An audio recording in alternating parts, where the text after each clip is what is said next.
দেখো এই যে লুচি, আদা বাটা, রসুন বাটা, যে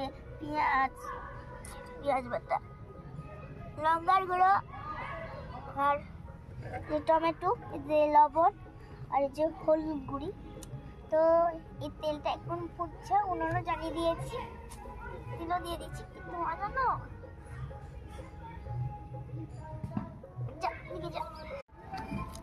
তো হ্যালো বন্ধুরা, দেখো এই যে লুচি আর আলুর দম, মানে আলু তো লাগবেই। তো দেখো কি কি দিচ্ছি, তো দেখো যে রসুন বাটা, আদা বাটা, পেঁয়াজ বাটা, আর লঙ্কা, টমেটো, কি ধোয়া, আর যে হলুদ গুঁড়ি আর লবণ। তো দেখো বন্ধুরা, লুচি ভাজি, দেখো ভাজছি, দেখো কত সুন্দর করে ভাজা যাচ্ছে।